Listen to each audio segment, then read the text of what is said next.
सिद्धि की शादी के बाद वो ससुराल चली जाती है। पीछे रह जाती है भाभी रानी। सिद्धि के ससुराल जाते ही भाभी कहती है, अरे वाह जी वाह, सारे कपड़े मेरे। हाय रे पैंट, अरे वाह वाह, मजा आ जाएगा। अरे ये सिद्धि की अलमारी के सामने खड़े होकर क्या बड़बड़ा रही है? जा जाकर देख मेहमानों को विदाई की मिठाई मिली कि नहीं। अब हाँ माँ जी, क्यों नहीं, लेकिन पहले कपड़े तो बदल लूं। अब रानी आ जाती है सिद्धि के उन कपड़ों में जो वो ससुराल जाने से पहले घर छोड़ जाती है। अरे रानी, कुछ दिन रुक जाती। अरे ये तो सिद्धि बिटिया को मैंने ही दिया था, बड़ा ही फबता था उस पर, तुझ पर तो कुछ खास नहीं लग रहा। अब वो ना मेरे सारे कपड़े गीले थे तो सोचा पहन लूं। वैसे भी सिद्धि को कौन सा दिन पुराने आउटडेटेड कपड़ों को पहनना है। वैसे भी ये सूट तो मैंने तभी पहना था, वैसे खास है भी नहीं ये। हाँ ठीक है, लेकिन ना मेरी सिद्धि पर तो जमता था। सारे मेहमान चले जाते हैं और सिद्धि ससुराल से मायके पहली बार आती है। अपना घर, अपना कमरा, अपनी अलमारी। ये बोलकर जैसे ही सिद्धि अलमारी खोलती है तो सामने उसके कपड़ों की जगह कुछ और ही रखा होता है। माँ, ओ माँ, जरा कमरे में तो आना। सास और रानी वहां पहुंच जाते हैं। रानी ने पहनी होती है सिद्धि की जींस और टी शर्ट। अरे भाभी, ये क्या? ये तो मेरी बड़ी ही महंगी टी शर्ट है, इसे आपने घर में क्यों पहनी है? अरे बहुत मिलती है दीदी ये चौक की मार्केट में, 150 में। ओ भाभी प्लीज, ये एरोपोस्टल है, 2000 की एक टी शर्ट। ओहो, 2000 में तो दीदी 4 साड़ी आ जाए। अब क्या बोलूं? भाभी, ये मेरी अलमारी में छोटू के कपड़े, तो मेरे कपड़े कहाँ हैं? मेरी अलमारी में? अब दीदी आपको कौन से पुराने कपड़े पहनने थे?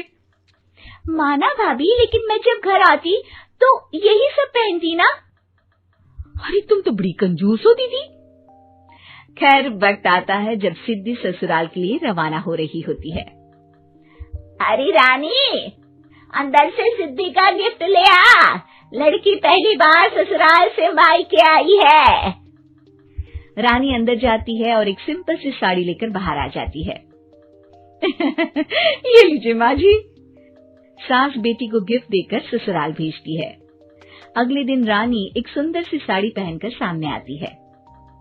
अरे रानी, ये तो वो साड़ी है जो मैंने सिद्धि को देने के लिए दी थी जब वो ससुराल ले जाती, लेकिन ये तूने कैसे पहन ली? अरे माँ जी, ये साड़ी तो मुझे बहुत पहले से ही पसंद थी, लेकिन चिंता ना करिए, मैंने सिद्धि के लिए भी अच्छी सी साड़ी दी है। हाँ। तभी सिद्धि का फोन आता है। क्या माँ, कुछ अच्छा तो दिया होता ससुराल ले जाने के लिए। अरे पहले दिखा दिया होता। ये चमकते हुए पैकेट में नौकरानी वाली साड़ी मत दिया करो माँ। अरे बेटे, वो तेरी भाभी ने ना गलती से उससे पैकेट बदल गया। हाँ, मैं कल ही तेरे भाई के हाथ से तेरा वाला पैकेट भेज दूंगी। अरे रहने दो माँ, आई एम श्योर भाभी ने अभी वही साड़ी पहनी होगी जो तुमने मेरे लिए रखी थी। तुम तो समझ नहीं पाई उनको। खैर छोड़ो, मैं ज्यादा बोलती अच्छी नहीं लगती, रहने दो, आपको उन्हीं के साथ रहना है, फिर बात करेंगे। सास को रानी पर गुस्सा आ जाता है। वो उसके कमरे में जाती है जहाँ वो शादी का एल्बम देख रही होती है। रानी, मार्केट जाकर एक ऐसी ही साड़ी लेकर आ, कल प्रतीक जाकर सिद्धि के घर दे आएगा। अरे क्यों माँ जी, कितनी साड़ी देनी है दीदी को? यहाँ कोई सेल लगी है क्या? अरे चुप कर, मेरे बेटी के हिस्से की साड़ी खुद पहन ली, अब ज्यादा ज्ञान बांट रही है। एक दिन सिद्धि का फोन आता है। माँ, मेरी सास ने आप सबको खाने पर बुलाया है। सारे लोग सिद्धि के ससुराल पहुँचते हैं। खाना खाकर वो लोग निकल रहे होते हैं कि सिद्धि की सास सभी को गिफ्ट देती है। अरे बहन जी, बेटी के घर का खाना खा लिया, यही बहुत है जो आप ऊपर से गिफ्ट भी दे रही है। अरे बहन जी, आप भी कहाँ इन बातों पर विश्वास कर रही हैं।